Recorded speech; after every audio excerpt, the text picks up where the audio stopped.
Mary, would you give me your name, your date of birth, and tell us where you were born? My name is Mary Elizabeth Scanandor Kames. I was born in the town of Hobart, about halfway between West De Pere and Oneida. Is the house still there? No, it isn't. It was torn down a few years ago due to the expansion of Austin Straubel Field. Okay, it's right on the end of the runway then, huh? Near it. It was, the land is entirely farmland now, I believe. Okay, Skinador, that, there used to be a Skinador lived down the road there. I'm trying to think what his name was now. Lester? Lester. It's my brother. Okay, yeah. He had a boy that got killed, didn't he? Yes, he in did. an auto accident or something. Mm-hmm. Okay, yeah, I know where it's at then, right on the end of the runway there. Yeah, he lived about a mile from our home. He was a little west of where my mom and dad had their little farm. Now, give me the names of your mother and father, and then your grandparents. My mother was Cynthia Adams Scanandor. My father was Anderson Scanandor. Did he have middle initial? No, he didn't. My mother's parents were John Quincy Adams and Celicia Cornelius Adams, I believe. My father's parents were Joshua Scanandor and Christine Ninham Scanandor. Okay, and the place where you were born, was that your parents' or your grandparents' home? It was my parents. My grandparents lived closer to Oneida, about maybe 4 miles from us. Is that place still standing? Yes, I believe so. I'm not certain, but I know it was a couple of years ago. Right about where is that at?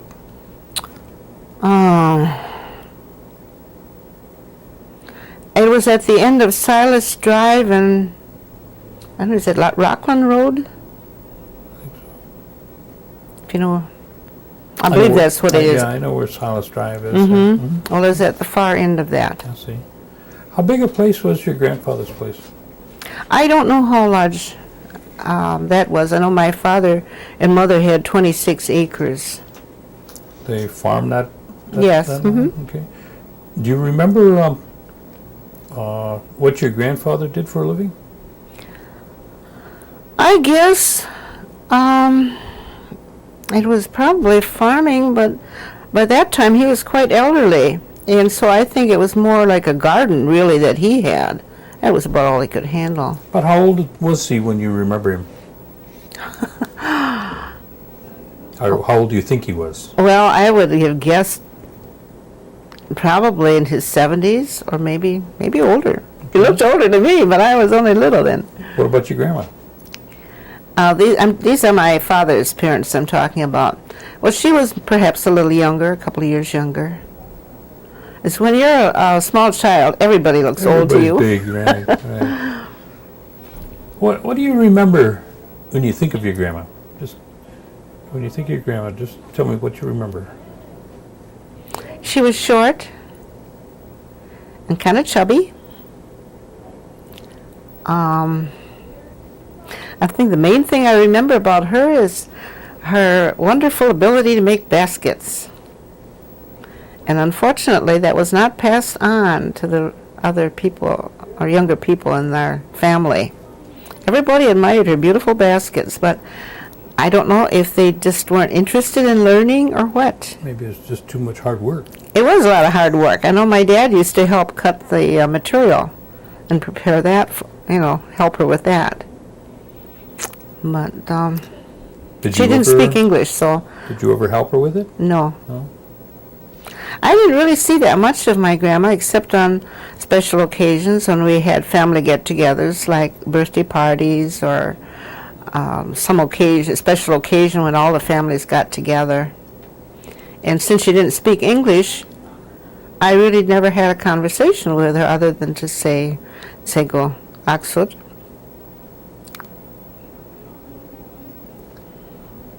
Now, tell us about your parents.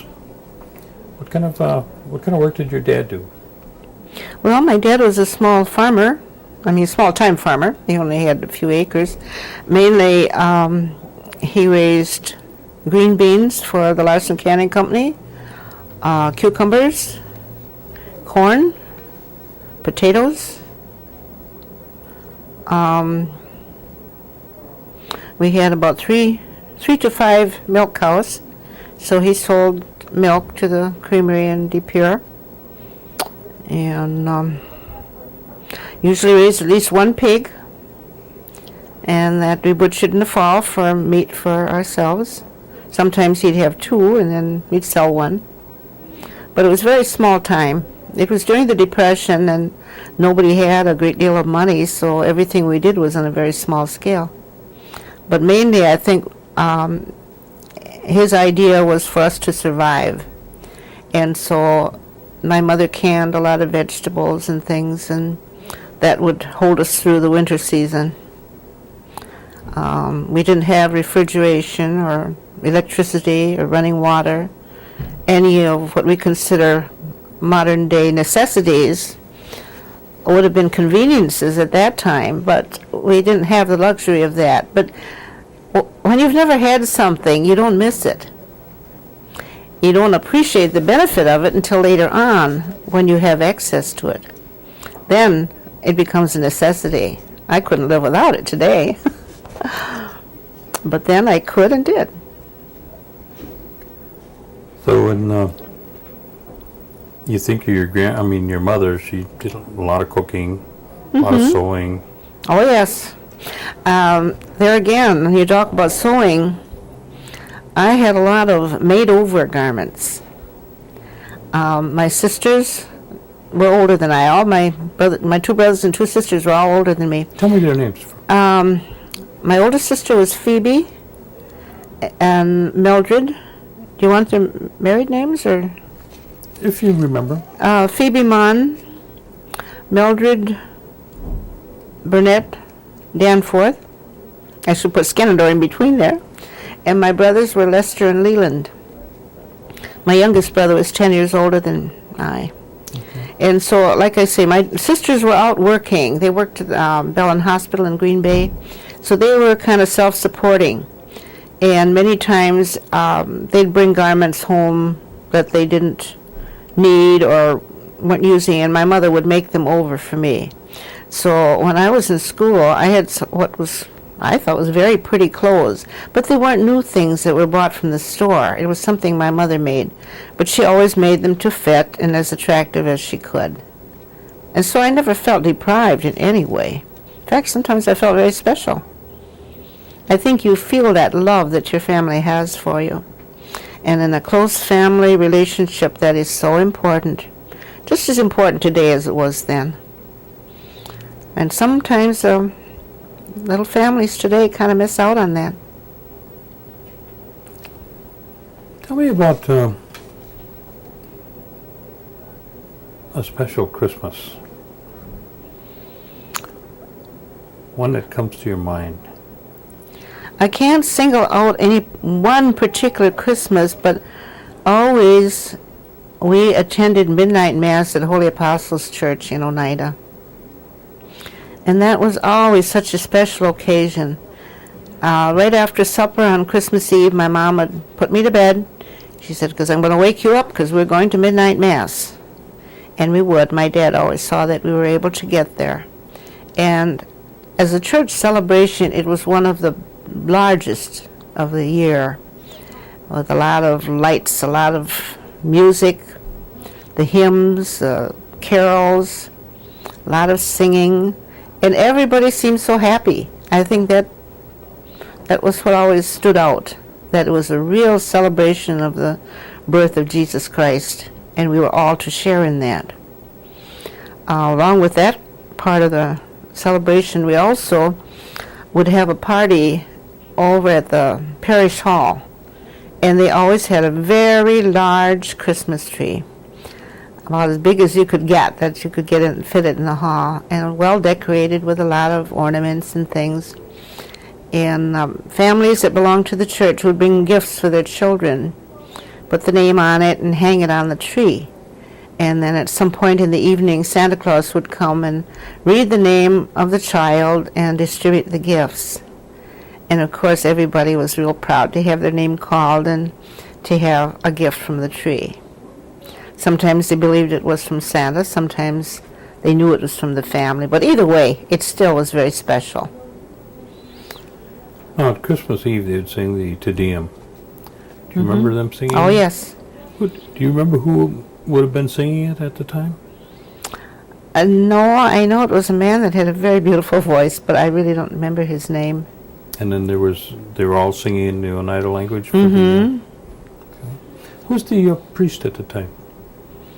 Father Grant was in my early years, and I always remember Pearl House playing the organ. She did such a beautiful job, and she was there for many, many years, even after I left. What about the sisters?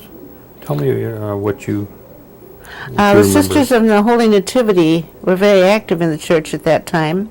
I believe Sister Amy was the head of it, but she was getting along in years, and I think later on some of the Sister Philippa took over, and then some other ones too. But anyway, Sister Amy was my godmother when I was baptized. But they also helped to teach the church school. Did you attend the church school? Oh yes, we had church school on Saturday mornings, and I had to walk from my home to church school, and then home again afterwards. So it was about 5 miles each way. But it was nice. I enjoyed it because it gave me a chance to get together with some of the other Oneida children. Having attended public school, I didn't really meet that many. We had maybe a half a dozen Oneida students in our grade school. And where was that?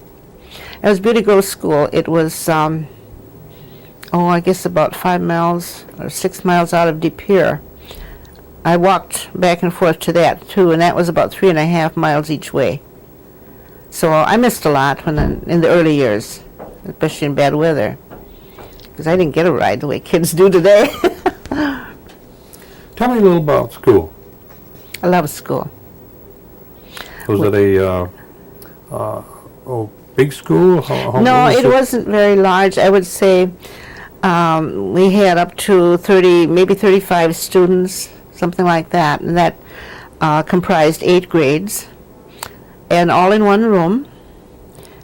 Miss Sophie Vanderlinden was our first teacher. I had her for the first 4 years, and then she left the school, and we got a new teacher,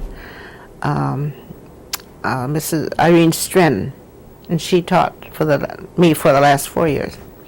But sometimes there were only maybe 2 or 3, 4 in a class, and it started out with larger classes in first grade, but then as they got along later on, many of them dropped out. I would say the boys especially started dropping out like about 6th grade or so. As soon as they were old enough to be of great help to their parents, they would attend during the winter months when they weren't needed for harvesting or planting on the farm. But many times the parents kept them home because they felt it was more important for the boys to be helping their dad with the farm chores. The girls helped too, of course, but not as much, and not in that capacity necessarily. More with the harvesting probably than planting. What was the ratio between Indian and non-Indian at your school? Just a guess. Well, like I say, I think we may have had probably about a quarter Oneidas at the most.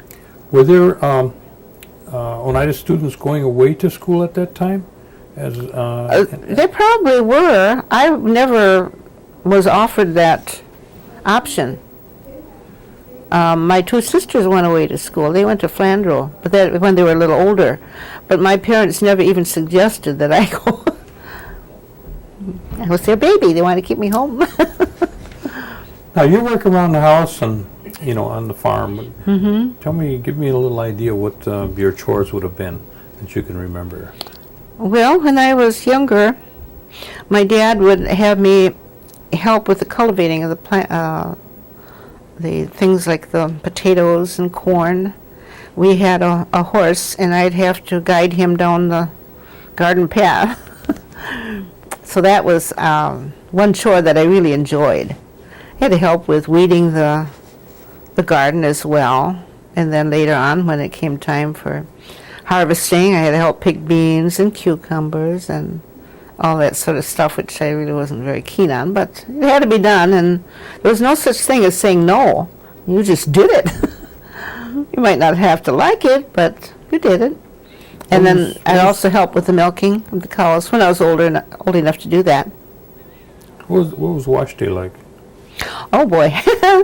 Well, we didn't have running water. We had what we called a pump house. So we had a pump, and we'd bring water in and heat it on the stove, and a great big round wash tub with a washboard, and that I helped with very often. We'd wash the clothes on there, and we'd have extra tub for rinsing, and we hung our clothes outside on lines that were strung between the trees.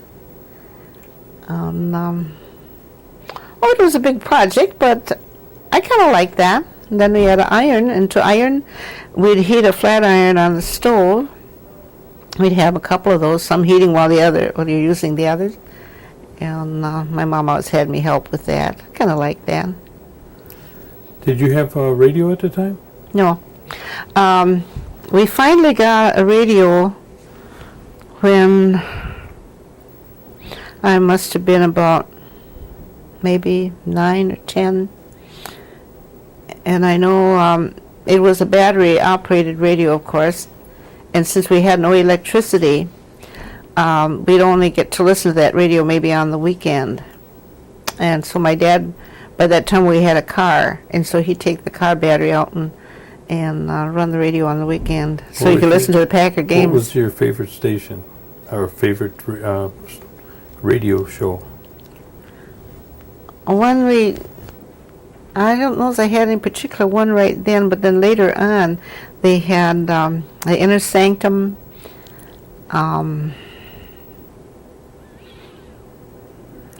Jack Armstrong, the All-American Boy. There were a couple of them, all about the same time in the late afternoon shows. See one called The Squeaking Door. Seemed like Yes, that too. And somehow, when you have to use your imagination, it can be so much more scary than actually seeing it on a TV screen or a movie screen. They were good. They were good programs. Now, you went to Beauty Grove. Beauty Grove. Mm-hmm. Beauty Grove. What happened after you finished there? I went to high school in De Pere. Okay, tell us about that. West De Pere High School. It was known as Nicolay High School at that time. And for the first time, I was able to get a ride. They had a school bus that would pick up students, pick up the United students. And they started out in Chicago Corners area and went around to Oneida and picked up students. I was the last one to get on because I lived the closest to De Pere. So I was the last one to go into De Pere. Now, you're saying that they only picked up the United students? Mm-hmm. Do you know what reason that was? No, I don't. There must have been something with the government. Was there a separate transportation system for the non-Indian students? I really don't know. I don't remember seeing any buses or anything. Mm-hmm. Okay. Well, yeah, go ahead. I really don't know what that... I just assumed it was something that the government had mandated that the Oneida students were to be transported. I know some of them went to Green Bay, but we had a good busload of Oneida students. And tell us about high school, as opposed to, must have been a pretty big change from... Yes, it was, because going from a one-room school where there were only 2 or 3 students in the class was quite different. In high school, we had a separate classroom and a separate teacher for every subject. And so it was an immense change. Took a little getting used to, but it worked out. Did you experience any kind of a culture change or feeling as opposed to going from the little grade school to the high school? where you're in a broader range of the non Non-onitis. non-onitis. Yeah. And was there anything there, or did everybody just kind of accept everybody from face value? No, I wouldn't say they necessarily did. They did up to a point. But you always get some people that tend to feel a little resentment, I guess. Or they might be slightly belligerent and troublemakers. Now that goes for either side. That's what I was going to say. That's both sides, I would Right, imagine. absolutely. And when that happens, there's friction. And when that friction happens, they get into fights and arguments and disagreements. Unfortunately, sometimes the resentment rubs off on those not involved. And so there were times when I felt that there was some animosity, undeserved. But I tried to overcome that by doing the best I could to get along with both sides. Now, did you finish up at West Pier, or did you go to a different Yes, I school? did. No, I finished there. My parents always impressed on me the necessity for doing my very best and to get the best grades I possibly could. My mother was a big help. She inspired me.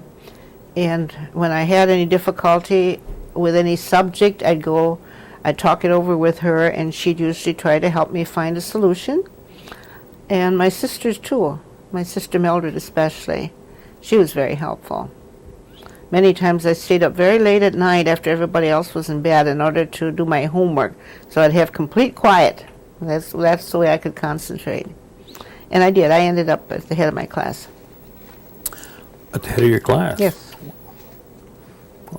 I was lucky enough to be a charter member of the Nicolay Honor Society as a junior because I'd had straight A's. Now, you spoke earlier that your grandparents didn't speak Oneida. No, they didn't. And what did they do in relationship to that with your parents? Did they teach your parents how to speak Oneida? Oh, my parents both spoke Oneida very fluently before they went away to school. Oh, they went away to school. Oh, yes. Where did they go? My mother went to Philadelphia Girls High School in Philadelphia, and my dad went to Hampton Institute in Hampton, Virginia. So they were bilingual. Oh, yes.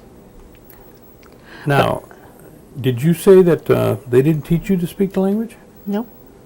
They did. All they taught me was to count up to 10, and the names of some of the animals, very basic type things. How to greet my grandparents. Do you have a theory why they may not have taught you the language when they both spoke it? I believe that they were told that when they went away to school, it was now necessary for them to get along speaking English. I know in some instances, although my parents never said that they were punished for speaking Oneida, I know I heard of other instances where people were. But I think they were maybe not punished, but they were more or less forbidden to speak in their own language. Not only that, they were in schools where there were other native people, but of all different tribes. And so there again, if they were to speak their own language, it would have to be with maybe one or two students, which wouldn't have been very polite. I know I hate to go into a place where I hear people speaking their own language in the presence of others, because I always have the feeling they're saying something they don't want me to hear. Maybe that's not true, but I've always been taught that it was impolite to do that. And so I wouldn't want to be a party to that. Now, let me ask you about the cornbread and the corn soup. Did your parents grow white corn? Yes, some. Not a whole lot, because like I say, when my dad planted things, he did plant enough for our own use. But mainly it was contract vegetables that were sold to canning company. Well, then was corn soup and cornbread, was that more of a delicacy as It opposed was to a special regular? treat. Okay. Yes, it always has been all my life. Mhm. My mother made corn soup, and it was quite a job because they had to cook the corn for so long, and she would, I don't know what they call that procedure where they use ashes to remove the hulls. And so it was many times it had to be rinsed and reheated and cooked some more. It was a long couple, at least a whole day or a couple of days procedure to make corn soup. Was that passed on to you in terms of making the soup? No, I never did that myself. I do it the easy way. I get a can of hominy Can of and, hominy, yeah. and canned beans and add some pork. It's maybe a poor imitation, but I get the idea. It works, right? It works. Now, we talked about Christmas and talked about the midnight mass. What was it like at home then? Tell me about who trimmed the tree and the type of things that would happen at home. Oh, okay. My dad would always go out in the woods and cut an evergreen tree of some sort, the best shaped one he could find, and we'd put it in what we called our front room, which was kind of like a living room. But the fact that we heated the house with a space heater, we didn't have that room open all year round. When the weather got really cold, we'd shut that room off. We'd close the door, and so many times we could keep our Christmas tree and keep it up in there until Easter. Or not Easter, Ash Wednesday. My mother said Ash Wednesday is as long as we will keep it up. Then it has to come down because the new season begins, Lent. Anyway, we trim it with simple trimmings, sometimes handmade ones, popcorn, cranberries. We didn't have electricity, so we didn't have lights, but we didn't have candles either. I know that in early days some people used candles. My parents were very safety conscious that way. So we enjoyed the tree during the daytime. We had colored ornaments, a lot of these little fancy, I guess they're glass ornaments. I know they're very fragile. If you dropped them, they broke. And we'd have the tinsel, garlands of tinsel. Well, I thought it was a very pretty tree. I mean, it was pretty as we could make it. But one thing I wanted to say about the time I grew up, it was Depression time, but I never felt poor. We didn't have a lot of things that people had today or other people had, but we always had enough to eat. We had enough to keep warm. We had a roof over our heads. We had proper clothing. We never had a whole lot extra, and in fact, I realized later on that my dad had taken out a mortgage in order that we could keep going and living the way we were. But I think when you have a close-knit family with a lot of love and concern for each other, you never feel poor, and you aren't. You're never poor if you have that. One of the stories you told me about was Easter at the church. Now, I want you to tell me that story about Easter again, okay? Well, it's one of the things I miss today. We always went to Easter sunrise service. That was one of the highlights of the year. And it was so special because they had a very, very special Mass and a lot of pomp and ceremony. But you just really realized the importance of the resurrection. And one of the things that we observed at home was my father getting up before sunrise very early and going out to get water from a running stream. And he'd usually get at least 2 gallons of that and bring it home.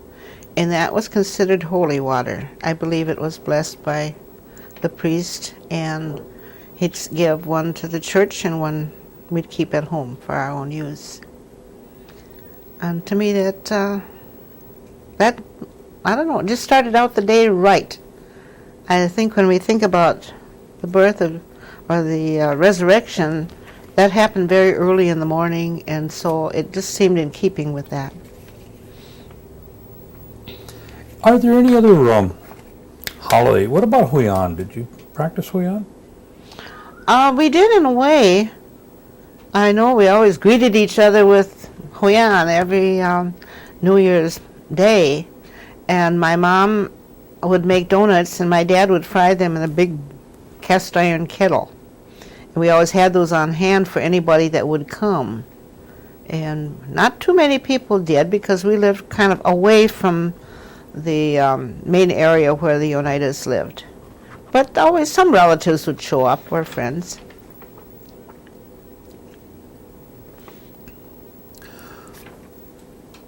What do you recall? How did your parents handle when somebody got sick? Did they take care of it themselves? Did they get a doctor? What do you remember? When we were sick, if it wasn't too bad, we'd just keep us in bed and try and treat it ourselves. I know my grandmother, my dad's mother, had some knowledge of the native medicines, and she would have him gather herbs that she used, and many times would go to her for medicine. Later on, if it was more severe, then we'd get a doctor. Most of the time it was Dr. Hill, because she was great for treating everybody in the community, and if it was ever possible, she would come. On rare occasions when that wasn't possible, then we'd get an outside doctor. Were any of the treatments or remedies passed down from your grandparents to your parents and to yourself? I think my parents were aware of them, and I think my brother was too, but not to me. I guess I just didn't remember it, or maybe I wasn't showing quite enough interest at that time. Somehow when you're a kid, you just think that somebody's going to remember, so I don't have to. Tell me about any hobbies or sports that any of the family may have had. Anybody do any singing or any ball playing or? Not anything that was out of the ordinary. My brother played the saxophone. He had a little combo when he was in high school. What about the United Singers? Do you remember them at all? I remember hearing them sing, and I think my dad participated somewhat, but he wasn't one of the more famous ones. Do you remember anything about the Wakes? Oh, yeah.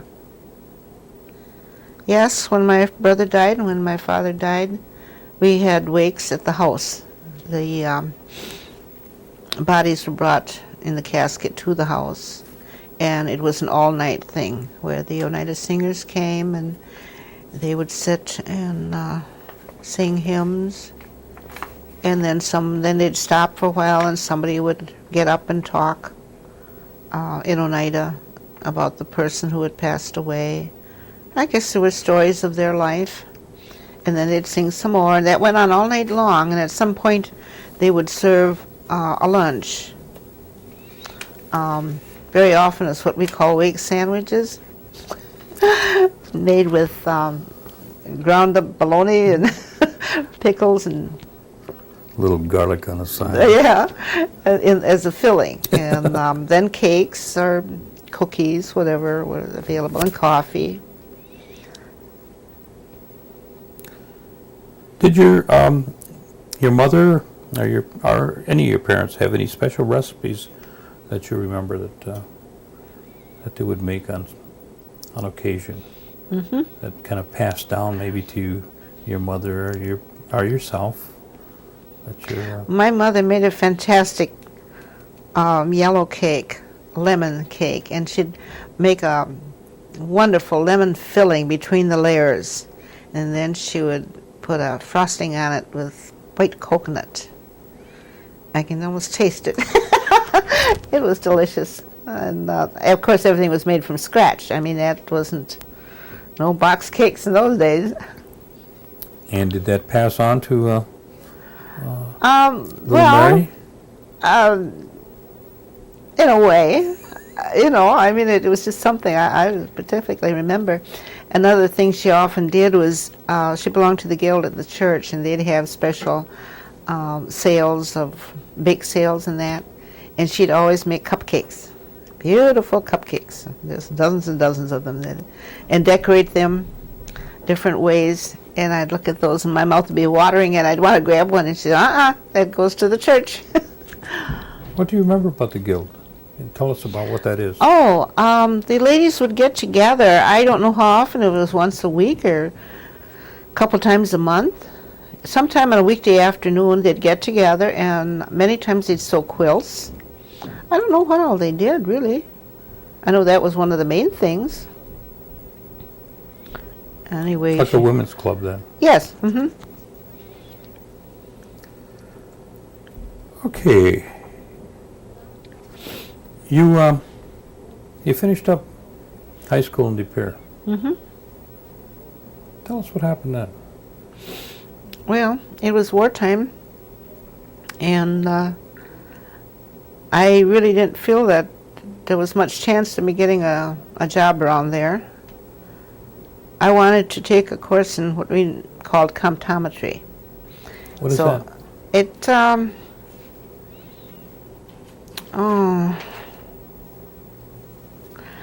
It's something more than an adding machine, but it had to do with accounting and figuring, things like that. And there was no course available in Green Bay, but there was one in Milwaukee. And so I went and applied for that, and they said, well, I could take it, but I'd have to come to Milwaukee. And so I was sent down to Milwaukee to take the course at vocational school under what was known as the NYA, National Youth Administration. And there were several other Oneida girls that came too. I think there were maybe 10 of us in all. You remember any of their names? Mm-hmm. Blanche Hill,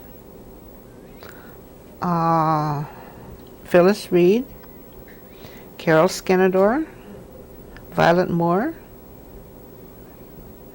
and I. Were they all coming to go to school too? Yes, we went to school a half day and we worked a half a day. Okay, all right. Well, that lasted from I think it was about 6 weeks. We went home for 4th of July celebration, and when we came back, we were told that the program had been discontinued. And so we were provided a place to stay while we were here. That was paid for, and our tuition was paid for. So anyway, we could no longer continue the classes, and the house mother told us that we should all look for jobs. Well, I had no idea about looking for a job. I was scared stiff. But she said, I don't want you girls to all just turn around and go home. She said, the war industries are crying for help. I know that you can get jobs, and I'll be glad to give letters of reference to any of you. All of you, hopefully. So we did. And I got a job as an office worker, and went to work at Ellis Chalmers. Do you remember when you started there? Mm-hmm. July 8, 1943. That's right in the middle of the war then. Mm-hmm. What were things like during the wartime? I mean, can you give us some idea of, they talked about ration stamps and things like that. Do you remember? Oh, gosh, yes. You know? Well, transportation, mainly, people had to rely on public transportation, like streetcars and buses and stuff. If you had a car, your gasoline was rationed, so you couldn't do a whole lot of driving. And of course, if the car broke down, it was difficult getting repair parts. I didn't have to worry about that because I didn't have a car. I had a streetcar. I got back and forth to work, and what was nice, it only cost $1 for a weekly pass. You could go anywhere the streetcar would take you, anywhere in the city, and that was a good way to learn the city and all the different routes and everything. So that part was good. Finding a place to live wasn't always easy either. I found a light housekeeping room, which was okay. I shared that with another girl, and she worked a different shift than I did, but so we didn't see much of each other except on the weekend. But it worked out. Did the other girls that came down, did any of them stay, or did someone go back? Yeah, this one that I found a place, that we shared a room, Carol Scanador, she stayed. And I think Violet Moore did too. Some of the others I wasn't too sure of. I kind of lost touch with them. I know they stayed for a while, and then maybe later on they went back up north. Can you share with us any of the experiences you remember doing the rationing? And it must have been kind of I don't know if it'd be a difficult time, but it would be certainly different than it would be now for a teenage girl. Oh, yes. Well, I know that when I was home, sugar was never a problem. We always had plenty of that, it seemed, before the war. Well, then it became very scarce, and that was one of the items that was rationed. It was when I learned to do without sugar as much as possible. I'd send my stamps to my mom, because she loved sugar in her coffee, and I could drink it without. So I'd send my stamps up to her. I remember cigarettes were a problem. Well, I didn't smoke. But after I was working, different ones would ask me would I get cigarettes for them. And sometimes it was possible if I ate in a restaurant, they would allow you maybe one pack if you're a regular customer for a time. And so when I could, I would, and then I'd sell it back to the person that had asked me to get it. I can see what a terrible thing it is to be a smoker and have to go without, but I was glad that I was never hooked on it. What kind of transportation did you use going back and forth to Oneida here during the war? Train? Mm-hmm. In fact, when I came to Milwaukee, that was my first train ride. At that time, when you came down, in the 40s, mm-hmm. were there a lot of Oneidas down here? I really don't know, because I didn't have that contact with hardly any other than the ones that I had come with. I did meet a girl that I had known before, and when we had to leave that house where we had stayed, the house mother said that was going to be closed. We had to look for a place to live. Well, I didn't have any money, and I didn't have a place to live.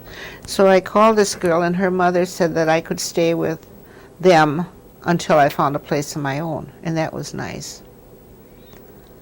So other than that, I assumed there were quite a number of Oneidas in the area, but I just didn't know who they were. Now, did you, during the course of the war, did you continue to stay down here then? Mm-hmm. Tell us about that then. Well, once I got a job and got established, I just stayed.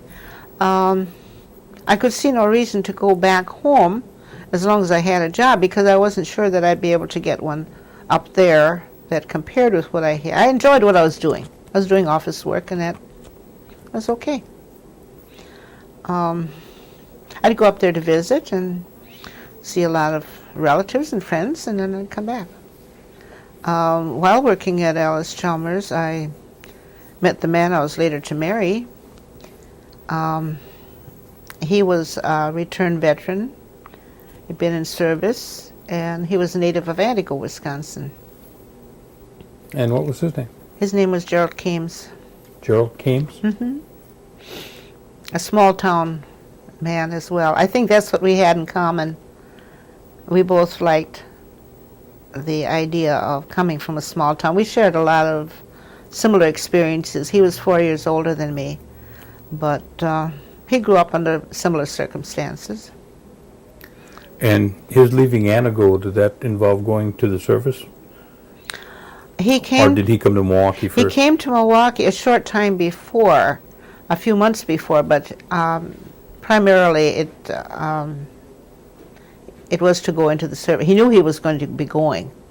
It was just that he wasn't sure exactly how soon. And then you married down here? Mm-hmm. Did you have a family? Yeah, we have 2 children. And what's their names? We have a daughter, Linda, and a son, Bob. Any grandchildren?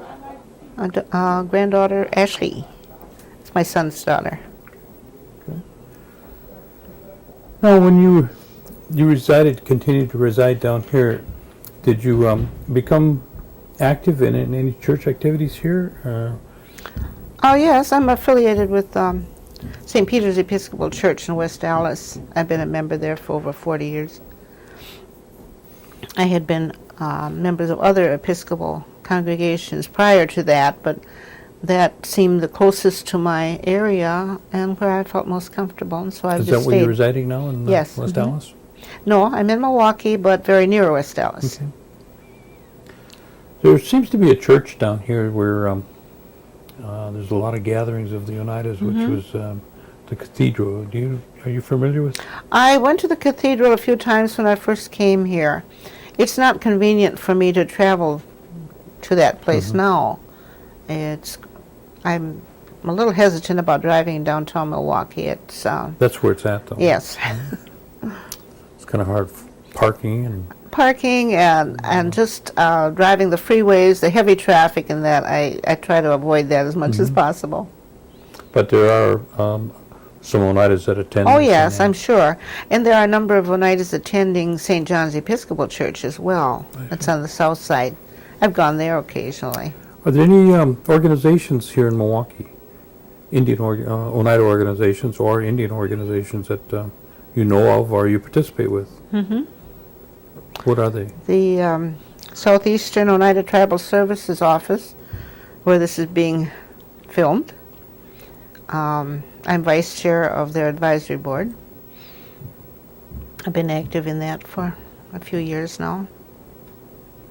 And out of that have come a number of smaller gatherings that we get together for a number of different reasons. And being vice chair, I do have access to the information, knowing when these are going to meet and where, and in on some of the planning. And that has been really good for me. I enjoy that. I met a lot of people that I didn't know before. Can you share with us what this office is about? And, well, initially it seemed they wanted mostly to provide services for the Oneidas in southeastern Wisconsin. We have 7 different counties down here. Of course, the main one is Milwaukee County. We try to outreach to Racine, Kenosha, Waukesha, Washington, and Ozaukee counties as well. And we've had mild participation from them, but somehow or other we haven't been able to really get a good response. We've appealed to them for information about what services we could give them, but for whatever reason, I don't know if it's distance, that they seem very reluctant to respond to us. So we do what we can, and we have a meeting, try to have meetings in each of those places at least once a year. But so right now I think we're concentrating more on the immediate area as much as we can. And I'm finding, it's my impression that we can reach them best by gatherings, social gatherings.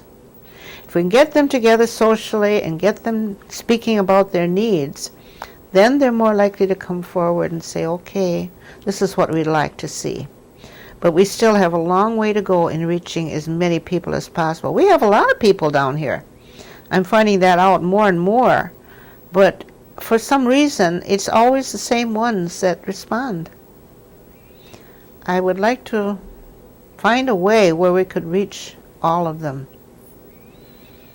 I guess you have to feel a part of it and want to be a part of it. And I think that's a good place for the young people. We have to reach the young people. Tell me, what is Indian summer here in Milwaukee? It's terrific. What does it entail? Oh, they have all their competitive dancing on one end, and they have a tremendous turnout for that. And the whole Indian Summer Grounds, if you've been down here at all, you know it's quite large. They have all these ethnic festivals all year long.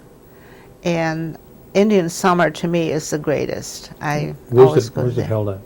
At the lakefront at Meyer Park. And we have other tribes. It isn't just Oneidas. Tribes come from all over the country, Mexico. The Aztecs of Mexico usually put on a beautiful presentation. In fact, I think it's growing. Every year we're getting a few more people that come. And to me, one of the greatest parts of it is the artisans at work. It shows them they have their own special area where they make the different things, and they show how they go about it. They sell if they have completed articles. And then some of the shows, the programs that are put on, storytelling, a lot of different storytelling areas. They have a longhouse. And then, of course, they have places where they sell Indian foods. That's always good. That's popular. And then for those that want to go a little into the more modern type entertainment, they have shows. Joanne Shenandoah always comes down and puts on a very good show. They usually have some others too.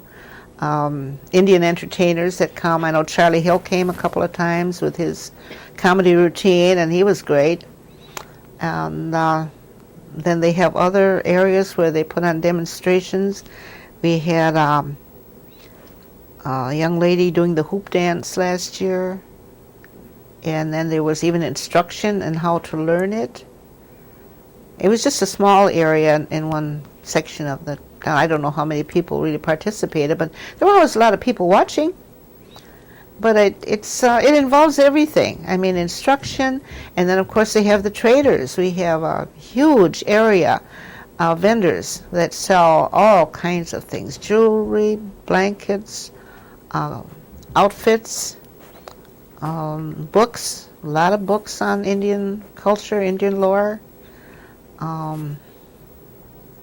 Just about anything you could want. I mean, That's something you don't want to miss, right? No, definitely not. That is a big. It gets awfully crowded in there. Sometimes you can hardly walk through, but it is a very big area to explore. Tell me, what do you feel your basic knowledge is of the Oneida tribal government?